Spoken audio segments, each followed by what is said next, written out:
Guys, today we are doing the concept of state and sovereignty, which is a subject of jurisprudence and political science as well. तो इस chapter का जो basically question previous year में question पूछे गए थे that was about state and sovereignty के ऊपर ही था 20 mark question and along with that एक क्वेश्चन और था हेंस केल्सन और constitution with regards to the state and sovereignty. तो कॉन्स्टिट्यूशन इंडिया के रिसर्च में पूछा और हेंस केल्सन के बारे में भी हम एंड ऑफ द लेक्चर में बात करते हैं सबसे पहले कि स्टेट एक्चुअली में क्या होता है। Since the first semester of PLLB we are studying about the state. भाई इसमें 4 एलिमेंट होते हैं। सबसे पहली चीज़, पहले तो इंसानों का होना ज़रूरी है कि भाई अगर किसी जगह पे इंसान ही नहीं है तो उस जगह को स्टेट कंसिडर करने का पहला एलिमेंट ही ख़त्म हो जाता है। दूसरा है एक एरिया होना चाहिए, पर्टिकुलर जोग्राफिकली डिटरमाइंड एरिया होना चाहिए, पता होना चाहिए कि क्या टेरिटरी है उस कंट्री की। तीसरा है एक गवर्नमेंट होनी चाहिए जो मेंटेन करे सोवरेनिटी को, बिकॉज जो सोवरेनिटी है इट इज़ एन एट्रीब्यूट, ये एक खासियत है और इसको एक्सरसाइज करती है हमारी गवर्नमेंट। और चौथी ये चीज़ कि जो वो कंट्री है वो एक लीगल एंटिटी भी मान सकते हैं कि वो किसी भी कॉन्ट्रैक्ट में जा सकती है। कॉन्ट्रैक्ट इन द सेंस किसी भी ट्रीटीज़, किसी एग्रीमेंट में जा सकती है इंटरनेशनल स्पेयर पे। साथ में कोई दूसरी कंट्री उसके इंटरनल या उसके एक्सटर्नल मैटर्स में इंटरफेयर नहीं कर सकती, विच मीन्स सोवरेनिटी। तो कुल मिलाकर के एक स्टेट के 4 एलिमेंट्स हो जाते हैं। अगर हम डेफिनेशंस की बात करें तो आप इन तीनों में से उठा के कोई भी डेफिनेशन लिख सकते हो अपने आंसर्स में इन्हांस करने के लिए क्वालिटी को। कुछ लोग कहते हैं कि फैमिली है, विलेज जो अपनी सेल्फ सफिशिएंट लाइफ के लिए रहते हैं साथ में, हम उसे स्टेट कह सकते हैं। कुछ लोग कहते हैं कि एक पर्टिकुलर टेरिटरी पे लोग जब रहना चालू कर देते हैं जिनके पास उनकी खुद की सॉवरेन गवर्नमेंट होती है, हम उसको भी स्टेट कंसिडर कर सकते हैं। तो डिटेल में डिस्कस कर लेते हैं एलिमेंट्स को। सबसे पहले तो हमने पॉपुलेशन के बारे में बात कर ली। ग्रुप ऑफ पीपल होने चाहिए। विदाउट पीपल कोई स्टेट हो ही नहीं सकता। एग्जाम्पल में इंडिया लिख दीजिए। यहाँ पर कोई मैक्सिमम नंबर ऑफ पीपल की बात नहीं करी कि इतने लोग होने चाहिए, मिनिमम मैक्सिमम बोला गया कि एक स्टेबल कम्युनिटी होनी चाहिए, काफ़ी है एक स्टेट को डिक्लेयर करने के लिए। दूसरा डिफाइंड टेरिटरी होनी चाहिए जहाँ बॉर्डर्स उसके सेटल होने चाहिए। जोग्राफिकल एरिया उसका डिफाइंड होना चाहिए प्रॉपर्ली। और जोग्राफिकल एरिया से यहाँ पे टेरिटरी से डिमार्केशन है इनका लैंड, वाटर एंड एयर में। अब आपको पता होगा कि लैंड बॉर्डर्स होते हैं और वाटर टेरिटोरियल सी होता है 12 नॉटिकल माइल्स तक, वो स्टेट की टेरिटरी के अंदर आता है। वैसे ही 12 नॉटिकल माइल्स तक हमारा जो एयर स्पेस है उसे भी नेशनल एयर स्पेस बोलते हैं, वो होना चाहिए कंट्री के अंदर। तीसरी चीज़ हमारी रिक्वायरमेंट है एक गवर्नमेंट की, एक पॉलिटिकल ऑर्गेनाइजेशन होनी चाहिए जो कि सारी चीज़ों को गवर्न करेगी एक स्टेट के अंदर, लॉ एंड ऑर्डर को मेंटेन करेगी, बनाने का काम करेगी, लॉज को, सिटीजन्स को प्रोटेक्ट करेगी। अब भाई टाइप ऑफ गवर्नमेंट कैसी भी हो सकती है, सबके फंक्शंस तो यही होते हैं। अब चाहे वो डेमोक्रेटिक गवर्नमेंट हो, मोनार्की हो, डिक्टेटरशिप हो, ये सब क्यों होते हैं? अफेक्टिव कंट्रोल के लिए कि भाई एक रिप्रेजेंटेटिव होगा जो पूरे कंट्री को दिखाएगा, समझाएगा, स्टेबिलिटी बना के रखेगा, लॉ इन्फोर्स करेगा सबके ऊपर। ये काम होता है गवर्नमेंट का। अब आती है सोवरेनिटी, जिसका मतलब होता है सुप्रीम पावर है स्टेट की। ये सबसे एसेंशियल एलिमेंट है, इसके बिना कोई भी स्टेट कहलाया नहीं जा सकता। बाकी तीनों चीज़ें हो सकती हैं पर अगर सोवरेनिटी नहीं हुई तो वो स्टेट एक पर्टिकुलर स्टेट नहीं बनेगा। एग्जाम्पल देखना चाहोगे तो अब हांगकांग का ले लो। भाई हांगकांग के पास अपनी पॉपुलेशन है, टेरिटरी है, गवर्नमेंट है, पर फिर भी उसके पास एक्सटर्नल सोवरेनिटी है। बिकॉज एक्सटर्नल सोवरेनिटी नहीं है बिकॉज वहाँ पे चाइना का कंट्रोल है उसके ऊपर। तो अगर इंडिपेंडेंस ही नहीं है क्योंकि आपके पास सोवरेनिटी नहीं है, इसका सीधा सा मतलब ये है। और अगर आप इन रिस्पेक्ट बात करोगे स्टेट की इंडिया के कॉन्स्टिट्यूशन से, तो इंडिया का article number 12 of Indian constitution is talking about state क्या होता है। जो भी एजेंसी मेकिंग में है, इम्प्लीमेंटिंग में है लॉज के, उन सबको हम स्टेट कंसिडर करेंगे। तो गवर्नमेंट, पार्लियामेंट, स्टेट लेजिस्लेचर्स या फिर अदर या लोकल अथॉरिटीज़ जो भी है, नॉन स्टैट्यूटरी बॉडी जो है, जो टेरिटरी ऑफ इंडिया के अंदर आती है या जिससे गवर्नमेंट ऑफ इंडिया कंट्रोल करती है, इन सबको हम स्टेट कंसिडर करेंगे। कैरेक्टरिस्टिक्स की बात करी जाए तो भाई सबसे पहले तो परमानेंस। देखो गवर्नमेंट तो आती जाती रहेंगी पर स्टेट की जो सोवरेनिटी है वो कभी भी चेंज नहीं होनी चाहिए। वो कभी भी किसी भी स्टेट पे ट्रांसफ़र नहीं हो सकती, वो कभी भी आपसे छीनी नहीं जा सकती, वो इनएलिएनेबल है। सोवरेनिटी सबसे बड़ी कैरेक्टरिस्टिक्स है एक स्टेट की। यहाँ पे हम इन पर्टिकुलर स्टेट की बात कर रहे हैं। फिर यहाँ पे जो अपनी टेरिटोरियल इंटीग्रिटी होती है उस पर कभी भी आंच नहीं आती है। लीगल पर्सनालिटी होती है उस स्टेट की, या फिर जैसे कि होता है हमारा यूनियन ऑफ इंडिया, ये हमारा स्टेट है। अगर कोई इंटरनेशनल कॉन्फ्लिक्ट होता है तो उस हिसाब से हमारी कंट्री को रिकॉग्नाइज किया जाता है कि this country versus that country. जैसे कि हमारा यूके वर्सेस अल्बानिया का केस था, कोरफू चैनल केस। आगे बढ़ते हैं, फंक्शंस की बात करते हैं। तो भाई देखो, स्टेट के ना 2 फंक्शंस प्राइमरीली माने गए हैं। पहला तो प्राइमरी फंक्शंस जो कि बहुत ज़्यादा एसेंशियल्स होते हैं, और दूसरे होते हैं सेकेंडरी फंक्शंस जिन्हें हम वेलफेयर फंक्शंस भी कह सकते हैं। एसेंशियल्स मतलब कि स्टेट अगर बनता है तो उसका सबसे पहला कर्तव्य होता है लॉ एंड ऑर्डर को बनाना, अपनी जनता को डिफेंस देना, प्रोटेक्शन देना, और एडमिनिस्ट्रेशन ऑफ जस्टिस करना, यानी कि सबके बीच में जस्टिस बनी रहे, कोई भी इनजस्टिस ना हो किसी के साथ में। ये सबसे पहला काम होता है एक स्टेट के बनने के बाद। दूसरा काम जो होता है वो होता है वेलफेयर का, कि अब लोगों को एजुकेशन, हेल्थ, सोशल सिक्योरिटी मिल रही है, इकोनॉमिकल डेवलपमेंट मिल रही है, पब्लिक वेलफेयर्स किए जा रहे हैं, पुअर्स के लिए लॉज बनाए जा रहे हैं, हॉस्पिटल्स को, रोड्स को लेकर के, ताकि उन चीज़ों में इन्हांसमेंट हो सके और एक वेलफेयर स्टेट की ओर बढ़ सके एक स्टेट। तो ये हमारे सेकेंडरी फंक्शंस ही माने जाएंगे।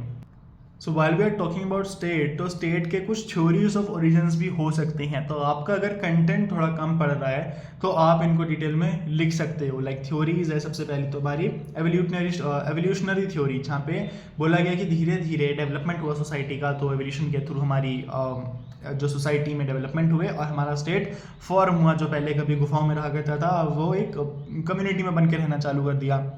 सेकंड है बाय फोर्स, लोगों को कॉन्कर किया गया और इन्हें बोला गया कि आप मेरे अंदर रहोगे और मेरे अंदर ही काम करोगे।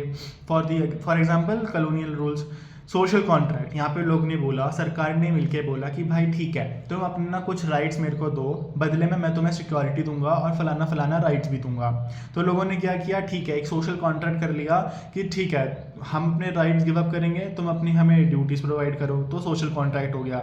डिवाइन ओरिजिन बोला गया कि ये तो भगवान का बनाया हुआ है, कि मसीहा, मुझे भगवान ने भेजा है। फॉर एग्जांपल एक किंग बोलता है मुझे भगवान ने भेजा है तुम सबके ऊपर काम करने के लिए, तुम सबको जो नहीं आता वो मैं सिखाऊंगा, तो मुझे भगवान ने भेजा है, मेरा डिवाइन ओरिजिन है। तो ऐसे ही स्टेट का फॉर्मेशन हुआ एक किंग एंड क्वीन से।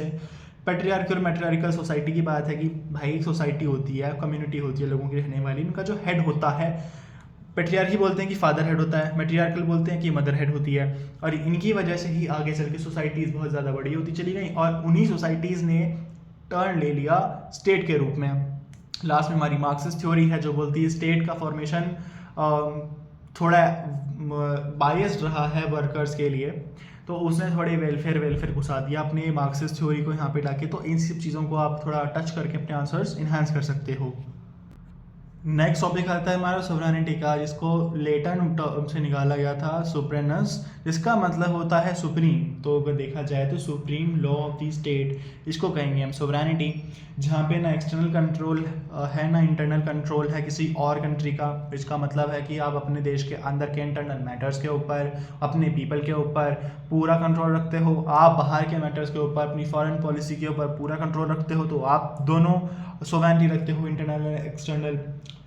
साथ में यहाँ पे कुछ मैंने पॉइंटर्स लिखे हुए हैं, तो ये चीज़ें, ये कैरेक्टरिस्टिक्स हैं बेसिकली सोवरेनिटी की। सबसे पहले तो सुप्रेमेसी है यहाँ पर स्टेट की, परमानेंस है, इसको कभी भी हटाया नहीं जा सकता, यूनिवर्सलिटी है, हमेशा मतलब ये होना ही ज़रूरी है, सबसे प्राइम एलिमेंट है हमारा स्टेट का।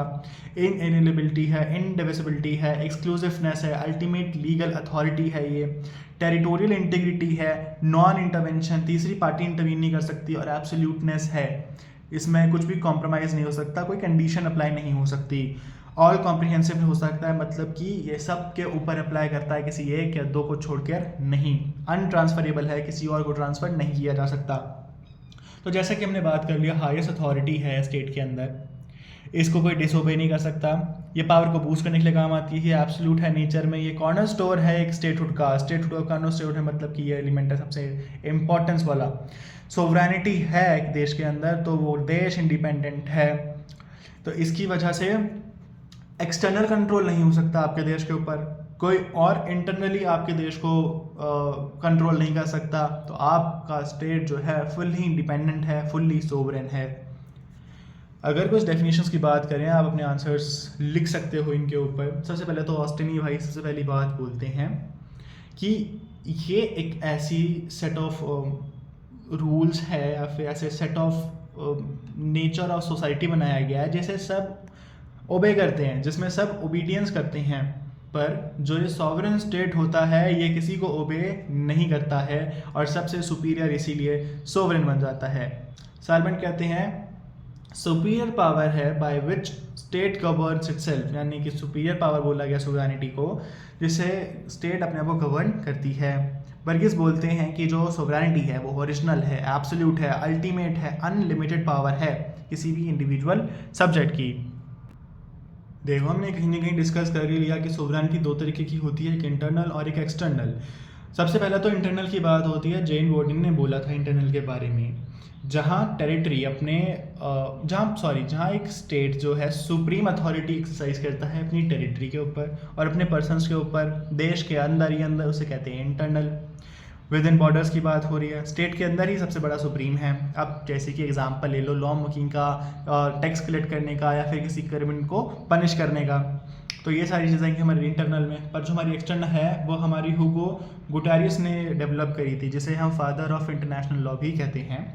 तो इन्होंने बोला एक्सटर्नल का मतलब ये है कि आप इंडिपेंडेंट हो किसी फॉरेन कंट्री के कंट्रोल से, आपका इंडिपेंडेंस एक्सरसाइज कर रहे हो, आप अपनी एक्सक्लूसिवनेस पावर एक्सरसाइज कर रहे हो आप किसी फॉरेन कंट्री के कंट्रोल से रहे बिना।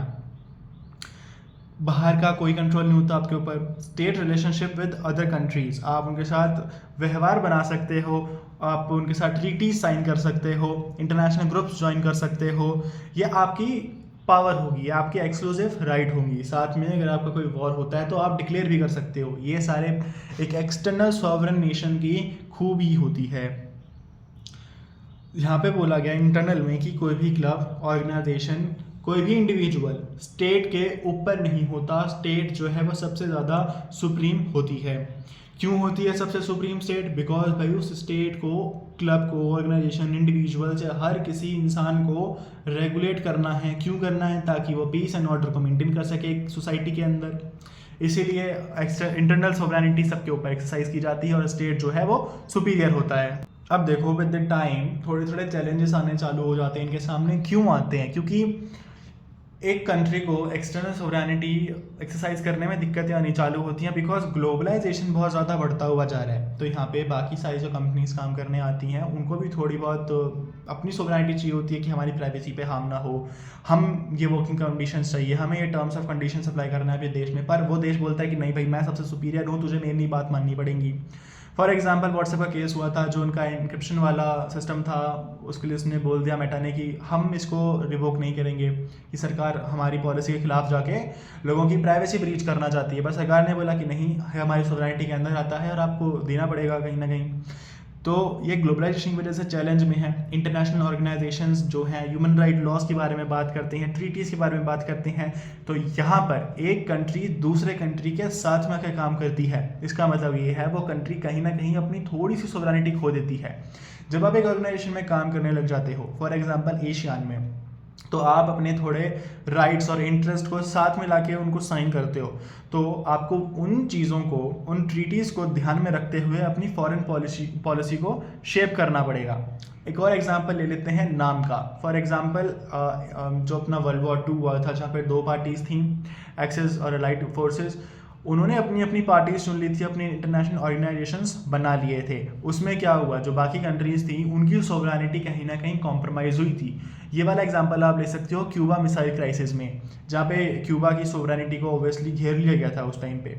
साथ में एक और चैलेंज जो है वो है फेडरलिज्म, जहाँ पे डिस्ट्रीब्यूशन ऑफ पावर की बात की जाती है, the centre and the state level. तो इस टाइम पे क्या होता है, जो सुप्रीम अथॉरिटी की बात हो रही होती है कि एक देश के अंदर सिर्फ एक सोवरेनिटी होनी चाहिए, वो क्वेश्चन मार्क पे आ जाती है कि नहीं, सोवरेनिटी बाकी जो ऑर्गन्स हैं स्टेट के उनके पास भी होनी चाहिए। और इसी की वजह से जो उनकी सुप्रीम अथॉरिटी है उसके ऊपर क्वेश्चन आ जाता है कि किसके पास ज़्यादा पावर होनी चाहिए। अगर हम इंडिया की बात करते हैं तो हमारे प्रीएम्बल में लिखा हुआ है we the people of India, जिसका सीधा सीधा मतलब है कि जो पावर है सिटीजन्स के पास इंडिया के, वो सॉवरेन पावर है और वो उनके पास ही रहेगी। साथ में हमारे देश में फॉलो की जाती है constitutional sovereignty, popular sovereignty and rule of law, यानी कि लॉ से ऊपर कुछ भी चीज़ नहीं है। पॉइंट करने वाली बात यहाँ पर ये है कि जो हमारी पार्लियामेंट है उसके पास एब्सोल्यूट सोवरेनिटी नहीं है। अब आपकी एक चीज़ बता देता हूँ कि स्टेट है अब उसको सॉवरेन बोला गया है। पर स्टेट के अलावा भी काफ़ी सारे एक्टर्स होते हैं एक पर्टिकुलर स्टेट को स्टेट बनाने के लिए, जो कि सोवरेनिटी एक्सरसाइज करते हैं। तो कहने का मतलब ये है कि जो ये सॉवरेन पावर है, ये डॉट स्टेट है हमारा, ये डॉट हमारे और छोटे स्टेट्स हैं, प्रोविंसेस, और ये हमारी पार्लियामेंट है। तो ये सब अपने आप के अंदर सोवरेनिटी एक्सरसाइज करते हैं। तो इनका कहने का मतलब ये है कि पार्लियामेंट जो है एब्सोल्यूट सोवरेनिटी नहीं रखता है, बिकॉज एक पार्लियामेंट कॉन्स्टिट्यूशन के अंदर काम करता है, जुडिशियल रिव्यू के अंदर काम करता है, और वो कोई भी फंडामेंटल राइट्स के अगेंस्ट में बात नहीं कर सकता है। कीप इन माइंड एक क्वेश्चन, एक केस लॉ यहाँ पे ऐड ऑन कर सकते हैं, which is Keshavananda Bharati obviously, जहाँ पे पार्लियामेंट को बोला गया कि आप बेसिक स्ट्रक्चर ऑफ कॉन्स्टिट्यूशन को, सो या सॉरी फॉर द डिस्टर्बेंस। तो यहाँ पे बोला गया कोर्ट के द्वारा कि भाई जो पार्लियामेंट के पास लिमिटेड पार्लियामेंट्री सोवरेनिटी होती है, बिकॉज वो basic structure of the constitution को हैम्पर नहीं कर सकती, उसको डिस्ट्रॉय नहीं कर सकती। सो लास्ट में देखते हैं थ्योरीज ऑफ हमारी सोवरेनिटी। दो तरीके की थ्योरीज हैं। मोनिस्टिक थ्योरी है जो कि जॉन ऑस्टिन ने निकाली थी, जो कि एक इंग्लिश जूरिस्ट थे, फादर ऑफ इंग्लिश जूरिस्प्रूडेंस भी बोला जाता है। इन्होंने ही बुक लिखी प्रोविजंस ऑफ जूरिस्प्रूडेंस डिटरमाइंड। तो यहाँ पे इन्होंने बोला कि अगर एक स्टेट है तो उसके पास एक ही सोवरेनिटी होगी, और जो सोवरेनिटी होगी वो सबसे ज़्यादा सुप्रीम होगी, उसके अंडर कोई भी नहीं हो सकता, उसके ऊपर कोई भी नहीं हो सकता। इन्होंने डेफिनेशन दी, इनका मेन आइडिया ये था कि डिटरमाइन द ह्यूमन सुपीरियोरिटी, जहाँ पर इन्होंने बोला एक हैबिट है ओबीडियंस की, लाइक रिसीविंग हैबिचुअल ओबीडियंस, ठीक है, और बाकी खुद ओबीडियंस ना दिखाना किसी और के लिए। ये हमारा सबसे प्राइम डेफिनेशन इनका आइडिया था। तो सिंपल वर्ड्स में अगर मैं बोलूँ तो इनका मतलब ये था कि जो ह्यूमन हैं, जो भी लोग हैं, वो सबसे ज़्यादा ओबीडियंस करें, पर जो हमारी सोवरेन अथॉरिटी होगी वो बिल्कुल भी ओबीडियंस नहीं करेगी। तो जब लोग इसके लिए ओबीडियंस रखेंगे, ओबे करेंगे इसके ऑर्डर्स को, स्टेट के ऑर्डर्स को, ये सोवरेन बनेगा। पर अगर ये स्टेट किसी और की बातों को ओबे करने लगा तो इसकी जो सोवरेनिटी है वो ख़त्म हो जाएगी। तो इनका कहने का मतलब ये है, स्टेट सोवरेन तभी बनेगा जब बाकी लोग उसकी बातों को ओबे करें। अब देखो, जब बात आ जाती है ओबे करने की ब्लाइंडली, तो कहीं ना कहीं वो डिक्टेटरशिप की ओर चलना चालू हो जाता है। बिकॉज यहाँ पे ना दो मार्क दिए गए थे, पॉजिटिव एंड नेगेटिव। नेगेटिव में बोला गया कि जो सॉवरेन है वो किसी और को ओबे नहीं करेगा बिल्कुल भी। जो स्टेट है वो अपने आप में सुप्रीम अथॉरिटी होगा, जिसका मतलब ये है कि भाई जब सब कुछ एक इंसान के हाथ में दे दोगे तो वो तो डिक्टेटरशिप ही हो गई ना ऑब्वियसली। पर पॉजिटिव इसका क्या था कि बाकी लोग ओबे कर रहे हैं सोसाइटी के, तो ये एक पॉजिटिव थिंग थी। तो यहाँ पे आप एग्जांपल ले सकते हो अपना किंग का भी या फिर डिक्टेटरशिप का भी। Here is the feature for मोनोस्टिक। मोनोस्टिक मतलब कि मोनो से सुन पा रहे होंगे, मोनो मतलब कि एक की बात हो रही है यहाँ पे। सबसे पहला तो सोवरेनिटी जो है सबसे एसेंशियल है स्टेट के लिए। सोवरेन अगर है तो वहाँ कोई दूसरी कंडीशन एग्जिस्ट नहीं कर सकती। सोवरेनिटी एब्सोल्यूट है, इनडिविजिबल है, डिटरमाइन करती है पावर्स को एक पर्सन की। Sovereign as a source of law भी बोला जाता है, और ये हमेशा यूनिटी इंश्योर करती है, बिकॉज बाकी कोई है ही नहीं ना पावर डिवीजन करने के लिए, सोवरेनिटी डिवीजन करने के लिए। तो एक सुप्रीम अथॉरिटी यूनिटी बहुत अच्छे से बनाकर रख सकती है। मेंटेन लीगल सर्टेनिटी, कोई भी अनसर्टेन इवेंट नहीं हो सकता है, बिकॉज एक के हाथ में है सोवरेनिटी।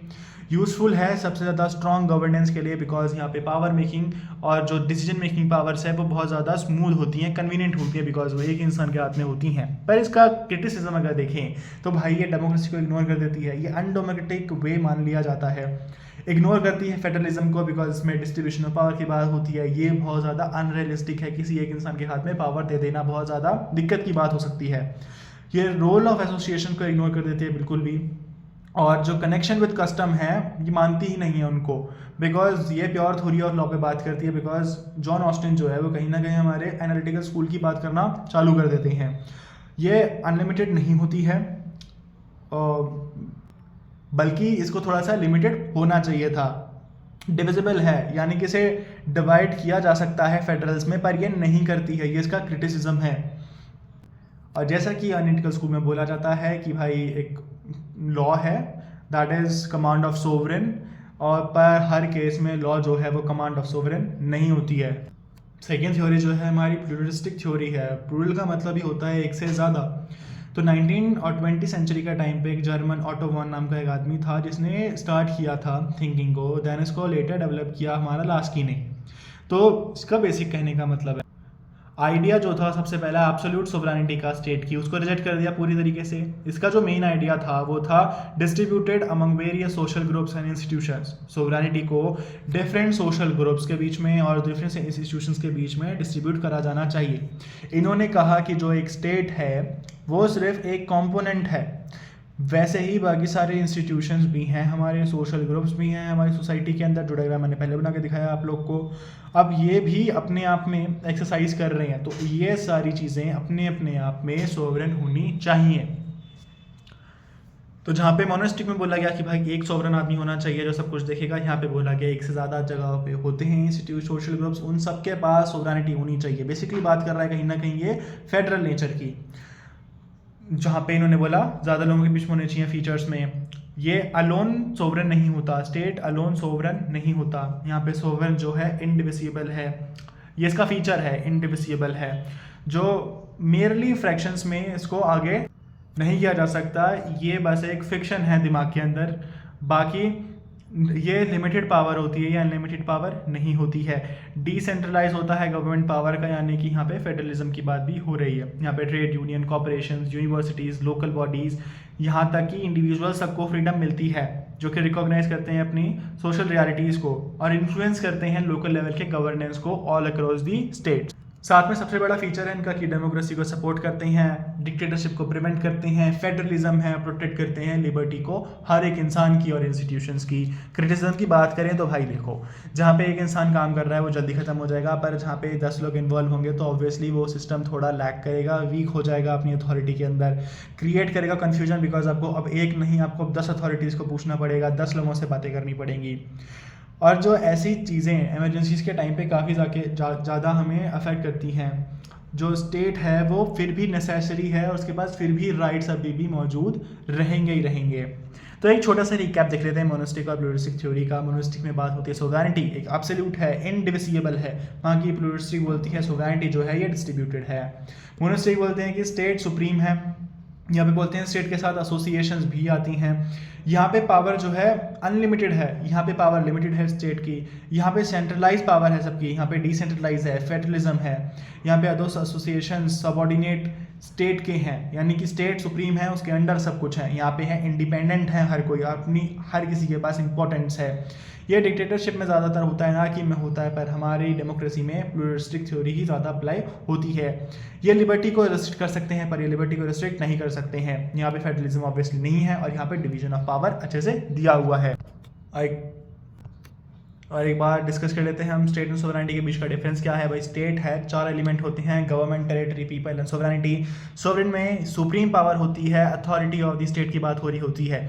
जहाँ पे स्टेट एक पॉलिटिकल ऑर्गेनाइजेशन है, वहीं पर सोवरेनिटी जो है एक एब्स्ट्रैक्ट है, जो कि एक एट्रीब्यूट या फिर एक क्वालिटी की बात करता है एक स्टेट की। वहीं पे ये विजिबल होता है स्टेट और ऑर्गेनाइज होते हैं इंस्टीट्यूशन इसके अंदर, क्योंकि स्टेट एक वाइडर कॉन्सेप्ट है और सोवरेनिटी एक हमारा नैरो कॉन्सेप्ट है, जो कि परमानेंट एट्रीब्यूट है किसी भी एक स्टेट का, किसी भी एट्रीब्यूट का एक परमानेंट एट्रीब्यूट है स्टेट का, यानी कि ये पॉलिटिकल एंटिटी जो है ये भी परमानेंट है, स्टेट भी परमानेंट है और सोवरेनिटी भी परमानेंट एट्रीब्यूट है उसका। पर जो स्टेट का दूसरा एट्रीब्यूट है, फॉर एग्जांपल गवर्नमेंट, वो स्टेबल हो सकता है पर वो चेंज भी हो सकता है आपस में। Then we are talking about the govern society and maintain order, और इसका फंक्शन होता है लीगल अथॉरिटी टू गवर्न। यहाँ पे डिफाइंड टेरिटरी होती है और ये with in territory of state के बारे ऑपरेट करता है। साथ में sovereignty internal and external extent तक भी काम करता है। ये लीगल पर्सन रिकॉग्नाइज करता है और यहाँ पर जो है ना सुप्रीम अथॉरिटी एक्सरसाइज करती है। ये एक्ट गवर्नमेंट के थ्रू करता है और ये जो सोवरेनिटी है ये स्टेट के बिहाफ पे गवर्नमेंट रूल करती है। तो यहाँ पे गवर्नमेंट का रोल आ जाता है दोनों साइड में। State can not be divide easily और ये इनडिविजिबल होता है, necessary for organise political life and necessary for the independence and supremacy of any state. जहाँ पर हम स्टेट को बोल सकते हैं सॉरी आपको दिखानी है, आई एम सॉरी। तो यहाँ पे जो स्टेट है हमारा, दैट इज़ अ बॉडी, एक बॉडी की तरह काम करता है, और जो सोवरेनिटी है ये हमारी आत्मा की तरह काम करता है, बिकॉज विदाउट सोवरेनिटी एक स्टेट एग्जिस्ट नहीं कर सकता, विदाउट सोवरेनिटी एक स्टेट इंडिपेंडेंट नहीं हो सकता। साथ में सोवरेनिटी के अंदर दो कॉन्सेप्ट होते हैं, एक लीगल एंड एक पॉलिटिकल। लीगल का मतलब होता है लॉ मेकिंग बॉडी, जैसे कि पार्लियामेंट हो गया, और दूसरा होता है हमारा पॉलिटिकल सोवरेनिटी, यानी कि जिसके लिए वो लॉ बनाए गए, जो उसे ओबे करने वाला है लॉ एंड ऑर्डर्स को, जैसे कि पीपल्स हो गए, वोटर्स हो गए, इन लोग को हम बोलते हैं पॉलिटिकल सोवरेनिटी। इसी के साथ हम बात कर लेते हैं हैंस केल्सन की, जो कि 1881 में बॉर्न हुआ, ऑस्ट्रिया से था, जिन्होंने स्टडी करी जर्मनी में, साथ में ये प्रोफेसर भी रहे थे वहाँ पे Vienna school of legal thoughts में। अब ये चाहते क्या थे, ये बोलते थे कि लॉ जो है ये बहुत एक साइंटिफिक चीज़ है, ये बहुत प्योर चीज़ है, और ये किसी पॉलिटिक्स, मोरालिटी, सोशलॉजी या रिलीजन से फ्री होनी चाहिए। तो जो उनका सबसे पहली जो डेवलपमेंट थी, that was a pure theory, जो भी मैंने डिस्कस किया, जिसका मतलब ये था कि लॉ किसी भी सेंस में morality, economics, social science, sociology, religion या साइकोलॉजी नहीं हो सकता है। लॉ सिर्फ लॉ है, लॉ सिर्फ लॉ है, ये कहना था। साथ में नॉर्मेटिव साइंस के ऊपर बात करते थे, जिसका मतलब था कि लॉ क्या करना चाहता है, what it ought to be future के अंदर, और ये नेचुरल साइंस के ऊपर बिलीव नहीं करते थे in context of law. Set of rules की बात करते थे, जो कि बेस बनते हैं हमारे लॉज का आगे चल के। साथ में डायनामिक थ्योरी ऑफ लॉ भी देते हैं, जहाँ इन्होंने बोला कि जो लॉ है वो चेंज होता रहता है through the amendments, new statutes, judicial decisions या एग्जीक्यूटिव रूल्स के through. Only legal norms matter, ये कहना था हमारे हैंस केल्सन का। जैसा कि ऑस्ट्रो कहना था कि कमांड है, इनका कहना था कि नॉर्म्स हैं। नेक्स्ट है इनका हायरार्की ऑफ नॉर्म्स की बात होती है, जिसे पिरामिड कहते हैं, जिसे हम ग्रैंड नॉर्म भी कहते हैं, ग्रैंड नॉर्म भी कहते हैं, सॉरी ग्रैंड नॉर्म भी कहते हैं, जिसका मतलब है बेसिक नॉर्म्स। जिसका मतलब ये था कि भाई जैसा एक पिरामिड स्ट्रक्चर होता है, एक ऊपर एक नीचे और एक उसके नीचे, वैसे ही एक सोसाइटी के अंदर लीगल सिस्टम भी काम कर रहा होता है। तो जो सबसे ऊपर गैरामोन में होता है वो सबसे ज़्यादा हाईएस्ट नॉर्म होती है, जैसे कि एक देश के अंदर कॉन्स्टिट्यूशन, जो कि सबसे ज़्यादा हाईएस्ट नॉर्म माना जाता है। ये हाईएस्ट नॉर्म ही वैलिडिटी निकलती है, मतलब जो स्मॉलर नॉर्म है अपनी वैलिडिटी निकालते हैं हायर नॉर्म्स के अंदर से, स्मॉलर वाले हायर से अपनी वैलिडिटी निकालते हैं। यानी कि कॉन्स्टिट्यूशन की वजह से ही आप लेजिस्लेशन बना सकते हो, डेलीगेटेड लेजिस्लेशन बना सकते हो, एग्जीक्यूटिव ऑर्डर्स या फिर कोर्ट के डिसीजंस भी इसी कॉन्स्टिट्यूशन के ऊपर बेस करेंगे। अगर आप देखेंगे तो ये कहीं ना कहीं बात सच भी लग रही है आपको। इन्होंने बोला विदाउट ग्राउंड सिस्टम जो है कोलैप्स कर जाएगा, और कॉन्स्टिट्यूशन को किसी भी हाल में अपना ओबे करना चाहिए। इसका क्रिटिसिज्म भी किया गया कि ये बहुत ज़्यादा एम्बिगुइटी है, इसमें काफ़ी ज़्यादा वेगनेस है, कस्टम्स को पूरी तरह इसने इग्नोर कर दिया है, नेचुरल लॉ को इग्नोर कर दिया इसने पूरी तरीके से, और कहीं ना कहीं देखा जाए तो ये थोड़ा थोड़ा प्रैक्टिकल भी नहीं है, बिकॉज लॉ और सोसाइटी दोनों साथ में मिलके ही काम करने वाले होते हैं। साथ में इन्होंने जज के जो डिसीजंस हैं, जो प्रेसिडेंट्स हैं, उसको भी इग्नोर कर दिया है पूरी तरीके से। इन्होंने social and moral aspects of law को भी इग्नोर कर दिया है। So with this all the important topics are covered. Thanks for watching.